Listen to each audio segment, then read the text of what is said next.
Okay, and we are live. We're live, guys, here at Good Morning Liberty. Thank you for tuning in. My name is Michael Boldin with the 10th Amendment Center. We are streaming live today. It's Friday morning at 9:30 a.m. Pacific time on August 3rd, 2018, streaming here from my home office/studio here in downtown Los Angeles. Of course, thank you so much for watching, whether it's morning right now for you, the afternoon, evening, or whenever you end up tuning in, whether it's live or here in the archives on YouTube, or we also share these over on our social accounts at Twitter and Facebook, plus at the blog at blog.10thamendmentcenter.com. So today, I'm going to cover 2.5 to 3 main topics that I want to talk about. Just to follow up from our last episode on Wednesday, I was talking about the Undetectable Firearms Act. Well, of course, a lot of people want to know, what do you do about federal gun control? And I've been preaching for quite a while that localities, not just states, but even on the local level, people should start creating gun rights sanctuary cities, counties, or states. And we've got a report of one that just passed, at least an important first step that just passed here on the West Coast, of all places. Then we're also going to talk about the passage of the 2019 National Defense Authorization Act with its massive amount of funding, the amount of money that they are spending. And then, of course, the one of the big things that people have been talking about lately is the trade war to end all trade wars. There's an article from Bob Higgs that has some interesting insight on that. So with that, let's first get to our first story here of the week. Oh, first of all, not only, again, this is live, so it's a little raw. If you're interested in us covering something specific, please make sure to leave your thoughts about it in the comments here. You can also email us at team@10thamendmentcenter.com anytime if you want something. And also, smash the likes. If you like what we're doing or you just want us to help get the word out, well, hopefully you like what we're doing. Hit those like buttons, wherever you're watching it, because that triggers the algorithm on various social sites, especially on YouTube. The more that you hit like, the more that you comment, the more that YouTube thinks that it should be showing this video, whether it's live or in the archives, to other people. So let's go to that first story here. It's actually out of Grants Pass, Oregon, Josephine County, Oregon. There's a new law, a new ordinance that was passed by the Josephine County, Oregon Board of Commissioners, and it passed unanimous last week.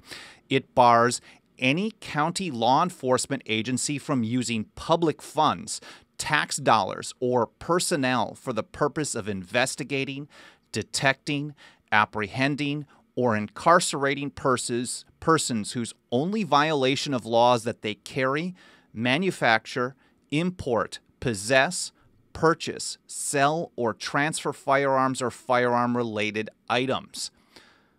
So they're not going to spend any money or use any personnel or resources to help enforce any law, whether state or federal, that would criminalize a person just for the mere act of owning or trading or possessing, carrying, etc., a firearm or their accessories. The same applies to, quote, investigating, detecting, apprehending, or incarcerating persons whose only violation of the laws they fail to secure, lock, register, or report the loss or theft of firearms or firearm-related items. And this is really, as I was mentioning in the introduction, this is really an important first step. This is what I call a gun rights sanctuary ordinance. And I know some of the activists in Oregon, they're working on this type of legislation, not only in Josephine County, but in a number of other locations as well, to try to get them passed, either through a ballot measure as a county charter amendment to make it very difficult to overturn, or in this case, an ordinance passed by the county commissioners. It did pass unanimously, so that's good. And the reason we call it gun rights sanctuary is because it basically, if you look at what is going on, for example, in San Francisco or here Los Angeles, of the so-called immigration sanctuaries, no one complains about these cities because they're just using rhetoric that people don't like. No one complains about them. No one wants the federal government to stop them or them to stop themselves because of the rhetoric they're using. The complaint is that they're having an impact on enforcement of federal immigration laws. So I've spent a lot of time, and I know a number of other people are starting to do this as well, looking at just what has been passed in a lot of these so-called immigration sanctuary cities. And many of them simply do what just passed on the right to keep and bear arms in Josephine County. They stop helping the federal government enforce those things. And we know for a fact that federal agents, if we're just talking about immigration enforcement and removal operations agents, ERO agents, there's somewhere around 5,000 or 6,000 of them for the whole country.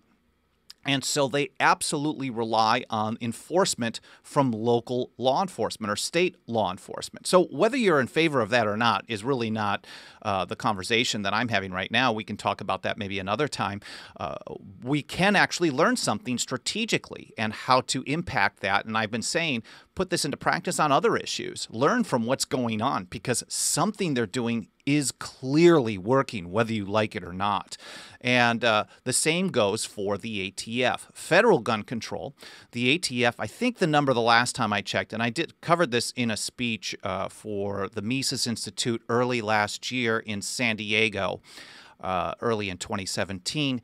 And I think the number was around 5,300. It might be higher than that now, 5,700 ATF agents for the entire country, with a third of them in administration. And year in, year out, they close about 8,000 to 9,000 cases. So the idea would be if there are 10 or 11 million short-barreled shotguns undocumented in violation of the 1934 National Firearms Act, without local enforcement of that federal law, without local assistance, local resources to help the federal agents enforce that law, there's no way the feds can actually get the job done. So kudos to the people in Josephine County in Oregon for taking this first step. Now, Mike Meharry did a report on this, and he pointed out a couple of examples of maybe how this would apply. So he says this ordinance will end county enforcement of some federal firearms laws already on the books. For instance, under the Gun Control Act of 1968, which shouldn't exist, it is illegal for an unlicensed individual to transfer a firearm to someone out of state. It also places restrictions on importing firearms into a state. Then he also covers NFA, National Firearms Act of 1934. It restricts the ownership of machine guns and some short-barreled rifles and shotguns. Under the new county ordinance, local police will not enforce these laws. One only needs to look at what's happened now in 32 states when it comes to marijuana. And in most of these states, the states are actually still helping the feds enforce federal prohibition. In most situations, they really are. It's just that once people start defying Washington in large enough numbers, and then you get states or localities passing laws backing them up, there's not much the feds can do to shove those so-called laws down our throats. Now, this is a very positive first step in Oregon. We'd like to see the whole country, 300, 400, 500 of these gun rights sanctuary counties or cities around the country. And it will become, as what Judge Napolitano talked about a couple of years ago. He did an interview on Fox News. He said if a single state did this, it would make federal gun laws nearly impossible to enforce, at least as far as that particular state has to go. I want to say thank you to Justin Bayola in the chat. Really appreciate your comments and appreciate you being here with us. Thank you so much. Justin lives in Oregon. So yeah, eastern part of the state, they're working really hard. I'm actually doing an interview. I can't remember the name of the radio station on Monday at 3 p.m. Maybe it's in Grants Pass. It might be Coos County. I'm doing an interview talking about this for about an hour. I've been working with a group of activists there now for a couple of months, working on this this idea of creating gun rights sanctuary ordinances. I mean, obviously, you can't rely on the state government. The state government's really awful on this as well. You can't, and that's why it's important to oftentimes not just, a lot of people only want to think, okay, we got to elect this guy for Washington, D.C. to get things done right. And I mean, even if you elect the best person possible, the whole system, they talk about the deep state, the whole system is against the Constitution and liberty, so it becomes very difficult. And that's why the founders, James Madison, very prominently, Thomas Jefferson as well, as you can see this t-shirt here that I'm wearing today, the founders recommended focusing inward, locally, on states, even local communities and individuals. James Madison's advice in Federalist 46, 4 steps to stop or undermine or end federal programs that we oppose, not one of them included suing in federal court or voting the bums out to get new federal bums in the hopes that the federal bums would overturn the federal law that was passed by other federal politicians in the first place. I mean, the idea sounds absurd. I say it like that almost jokingly, but it really is pretty absurd.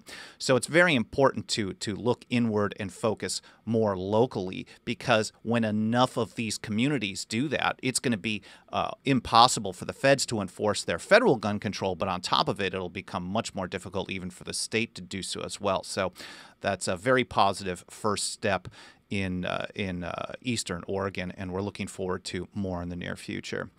So our next report for the day comes from antiwar.com. Jason Ditz is one of my people that I read pretty regularly to understand what's going on as far as foreign policy. And the title is Congress Passes $716 billion Spending Bill. Easily passes the Senate, goes to President Trump for a signature. I'm not sure if it's already been signed. This was 2 days ago. So, but in a 79-10 vote, the Senate today, that was on Wednesday, passed the 2019 NDAA, a $716 billion military spending bill. The bill had already passed the House last week and is expected to be signed by President Trump. So if it hasn't been signed already, we know he's going to be signing it. As Jason points out, this was the single largest increase in military spending year over year in 15 years, and is the latest in the annual push between President Trump and Congress. I think he should have said between the president and Congress, to see who can outdo the other in spending increases. And I know a lot of people, especially in conservative circles, have really liked what President Trump is doing as far as, quote, rebuilding the military. But this mentality is based off of a false assumption. A lot of people think that Obama actually destroyed the military or was cutting it back or hamstringing it. And if he was, he certainly didn't show it to be when it came to the amount of bombs that he was dropping around the world, which were 30,000 more than what George Bush had done in his 2 terms. So maybe Obama was trying to, I don't know. The big issue is that a lot of people complained that there were military cuts, but the cuts really aren't in real numbers. So they didn't cut from $10 to $8. They just cut the amount of growth. So instead of growing from 10 to 12, maybe they grew from 10 to 11.50. And I use these small numbers just to make it easier because I went to government school and my math is probably pretty bad. The numbers are astronomical when we're talking about $716 billion per year. $716 billion. Yeah, and Justin says standing military. And in fact, we've got a meme that we're going to be sharing later today on our Twitter account. It's a quote from Justin Raimondo, the longtime great opinion writer over at antiwar.com. You know, reminding people that he says the people don't want war, it's the political class. And in that post, we're actually talking about how the founders knew what would happen when you had a permanent standing military force. None of them wanted it. They advised against it. Not only did it drain us of our economy, but it would always be used, as Madison said, as a tool to oppress people, a tool to violate our liberty. So it's extremely dangerous and not good. But now back to the article here. What I thought was interesting was this, and I go to Lawrence Vance pretty often, this article of his over at fff.org, Future of Freedom Foundation. Jacob Hornberger has been running this for a long time. It's an incredible resource. And Lawrence, the previous time we talked about one of his articles was in an unnecessary bill talking about how the federal government was looking to move forward with something called the States Act, something that would basically allow the states to legalize marijuana. I mean, interestingly enough, they already have without waiting first for the feds to get that job done. Got to keep the coffee going early in the morning here. So, I mean, I guess it's not that early, but definitely got to keep the coffee going. So he calls this an unnecessary spending bill. And he points out the budget for the U.S. military is $716 billion this year, an increase of $82 billion from last year. The extra $82 billion will, quote, bring us back to a position of primacy, says Defense Secretary James Madison in February. So they're concerned about not being the leader, and they have to up the spending in order to be the top dog on earth. So Lawrence continues. He says, to put this in perspective, Russia's entire military budget totals only $61 billion per year. So the increase, so supposedly Russia is the greatest existential threat to the United States today. You know, we have to be worried about Russian interference in elections, but never U.S. interference in other people's elections or in elections here in the U.S., giving us two nasty candidates that hate the Constitution and liberty almost every single time. So we're supposed to be concerned about Russia, for example, but their entire military budget is less than the amount that the U.S. increased year over year from last year to this year. And Lawrence continues. He says, the U.S. spends more on national defense than China, Russia, Saudi Arabia, India, France, United Kingdom, and Japan combined. And that's not even covering the entire spending on national security completely, the entire surveillance state, which actually tops $1 trillion per year. So this type of thing, the absurdity of throwing away all our treasure, whether it's financial or in lives and resources, the energy, the amount of money and work power. If you think just pure economics, the amount of the labor force that goes in to feed this isn't actually helping the economy. It's a heavy drain. And at a time where the economy is not, I mean, I know they want to tell us that GDP keeps growing and employment is low, but with the amount of inflation going, this is definitely not something that's going to last forever. And then today we've got one more. Well, Aviator Tom has an interesting question here. He says, do you want tax dollars to fund a massive increase in federal police forces? Well, absolutely not. He says, because this is how we end up with massive numbers of federal police. Well, both ways is that we just want the federal government to follow the Constitution, and when they don't, we absolutely need to reject, resist, and try to nullify and undermine everything that they're not supposed to be doing in the first place, not just stand by and say, well, if we don't follow along with what they want, it's going to get bad or get worse. I'm not sure if that's exactly what you were suggesting there, Tom, but bottom line, we don't want massive spending in anything. We don't want increases in anything. They need to cut back on basically everything. And Justin points out that the Constitution does not authorize a national police force. And I think on top of that, a lot of local law enforcement technically acts as a federalized police force.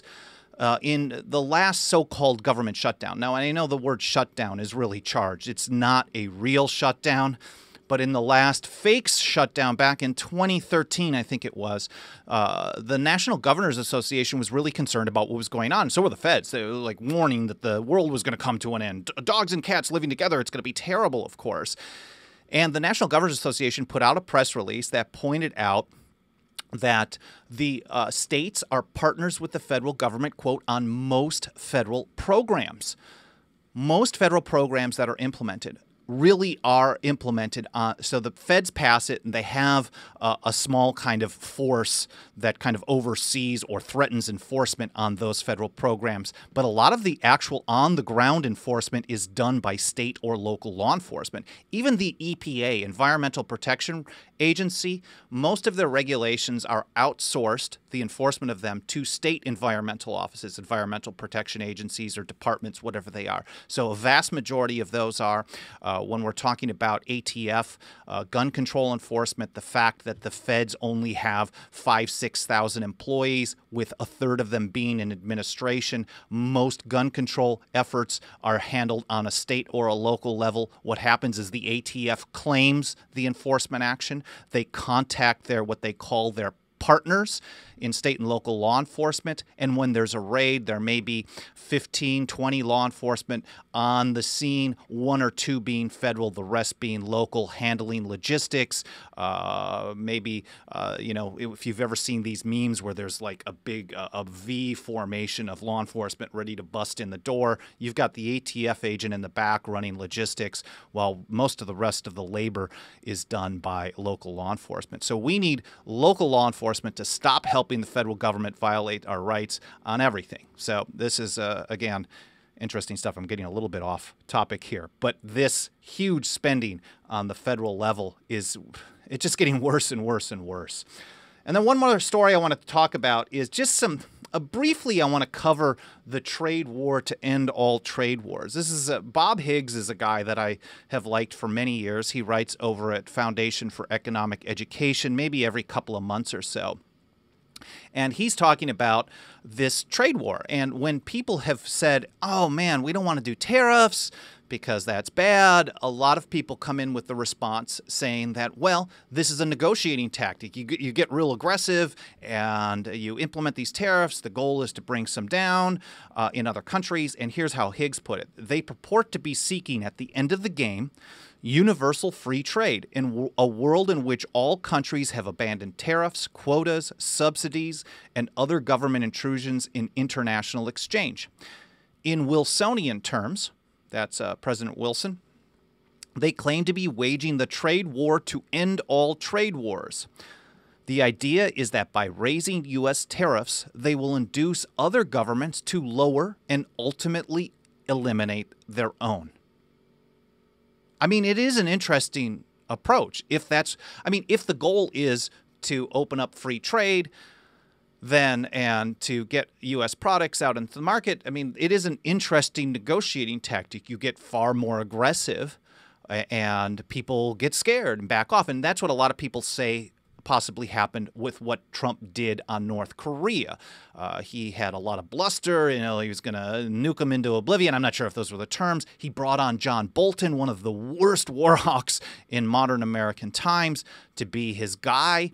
And a lot of people were thinking, oh, my goodness, war is going to break out. I thought this myself. And then, out of nowhere, Trump says he's going to go meet with the head of North Korea, which I think was extremely positive. I know people I think there's Trump derangement syndrome on both sides. People love him no matter what he does, and people hate him no matter what he does, instead of looking at the policies. And I oppose bad policies, bad constitutional moves, and I support good ones. I think that's the way it really should be. And I completely support the idea of talking to North Korea rather than surrounding their country with a bunch of nuclear subs and aircraft carriers, threatening and showing off how you're going to destroy all their people. Having a conversation is excellent. So that was a lot of people tell me, and it really seems like it, that the threat was the negotiating tactic. Bringing in Bolton was the negotiating tactic, and the end result, so far at least, has been coming to the table. I mean, we don't know exactly how it's going to play out in the long run, but there's something to be said for it. But I do think it can be dangerous, because when you threaten people, if you don't back it up, then sooner or later your threats will no longer work. Sooner or later someone may just stand up to the bully and say, oh, bring it on. Now, and I think that is really the warning that Bob Higgs is making on the tariff war, the trade war to end all trade war. He says the prospect of the U.S. government ever abandoning tariffs is slim to none. Tariffs are the classic example of government interventions with concentrated benefits and dispersed costs. They benefit some groups, and it spreads out the cost over everything else. You localize the benefits, socialize the costs. That's not what the system is supposed to be set up as, but it's also dangerous. Let's say it works. I think, okay, you could go back and say, wow, I'm blown away. That was a risky move, and it happened. but you don't know how long the Trump administration is going to be in office. And these types of things are very easy for politicians to put in place, as Bob Higgs put, and diabolically difficult for anyone to eliminate.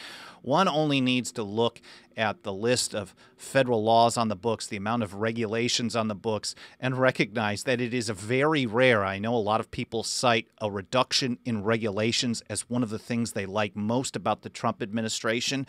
But those regulations have been on there for decades. Let's say this administration puts in some new tariffs with the idea of scaring some other countries into lowering or dropping theirs. Say, okay, you've got your tariffs are too high on our goods, so we're going to implement some on yours, and we're going to ramp it up. And then they come back, and it's this back and forth. And instead of being a negotiating tactic, maybe Trump loses, and the next person comes in, and they're even worse. I mean, they're terrible on this, and they take it to the next level, or they're not a good negotiator, or they take the ball and they run with it in the wrong direction. No one wants to reduce those because the classes, the groups of people that have benefited from it are now going to be against you in election campaigns. So the new farm subsidies of $12 billion, where farmers are being harmed by tariffs already, and they have to do a bailout, basically a handout, a welfare program to these folks. Well, the next president, a new welfare program is not easy to take away. As soon as you do, they're going to vote against you, and the next person just promises to keep the status quo. And this is how things keep ramping up and getting worse and worse and worse. I think personally, it probably could be a very effective strategy, and I think North Korea is an example of how this is possibly working out. But I think it's very dangerous. I don't trust let's say the current administration or any administration is pristine. They're really, really good. I just don't trust that allowing or turning a blind eye to that type of power, like using something that's probably bad for the economy, bad for the Constitution, bad for liberty as a way to get other people to stop doing their own bad things. I think that's really, really risky, and that's the message that is from Bob Higgs over at FEE. I'm going to make sure to have the links to that over in the show notes at the end after we update this. And Justin says those subsidies for farmers are the real problems. Yeah, I mean, it's the perverted results of one program. So as soon as you get government involved in raising costs of something, then they're going to have to make it easier for other places, and it's a never-ending cycle. So one thing before we go, I want to just do our daily, Monday, Wednesday, Friday quote of the day. This one comes from my good friend Tom Woods, who just celebrated his birthday on Wednesday, August the 1st. And we posted this tweet that said, just the best way to celebrate. And Tom asked this as well on Facebook and Twitter posts. The best way to celebrate, don't send gifts or cards or anything like that. Just subscribe to his podcast because he wants to interact with more people, educate more people, and it helps him be more successful in business. Tom is doing amazing. He's one of the leading voices of liberty in the country today, and he wrote the book on nullification. This is one of my favorite quotes from Tom. He says, "The federal government can't be expected to limit itself."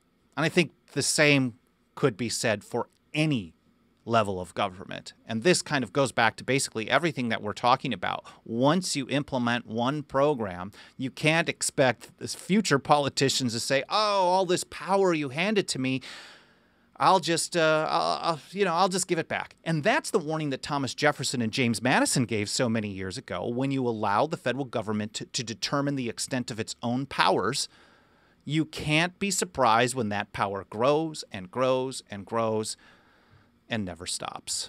And that's basically the sum of what we do here at the 10th Amendment Center. So I do want to thank you all for tuning in today, for watching, whether you're here with me morning time here on the West Coast, or if you're watching later in the afternoon or in the evening or sometime in the future. I really enjoyed doing this episode of Good Morning Liberty. I'm learning a lot. I'm practicing, trying to get better at what I'm doing here. This is new. I'm excited about doing it. There's a lot of things that I want to cover.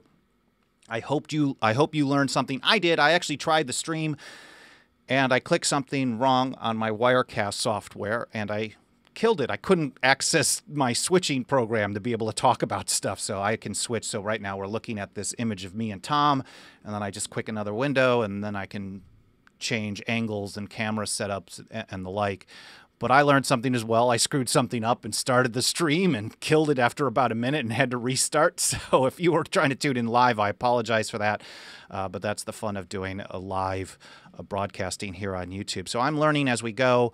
I welcome all kinds of feedback. I know I had Richard a couple of days ago talking to me about the stream quality. If there's issues with the audio or reading things or whatever it may be, I definitely want to know about that. And of course, smash the likes, help us spread the word, leave some comments down in the comments section. Let us know your thoughts about these topics today, the NDAA, the spending, the local gun rights movement, the trade war, whatever it may be, or if you want us to cover something else in the future. And of course, I really hope you have a fantastic weekend. I'm actually going to take a little bit of time off this weekend. My brother's coming in town, which is going to be really nice. I'm going to get a little bit of family time. He's got some business, so I'm really only going to get a day and a half. But I'm going to take a little bit of time off. Whatever you're doing, I hope you have a wonderful time with your friends, your family, your loved ones, or all by yourself, whatever you need. Thanks for watching here at Good Morning Liberty. We'll see you next week, Monday, Wednesday, and Friday at 9:30 a.m. Pacific time. Goodbye. Have a great day.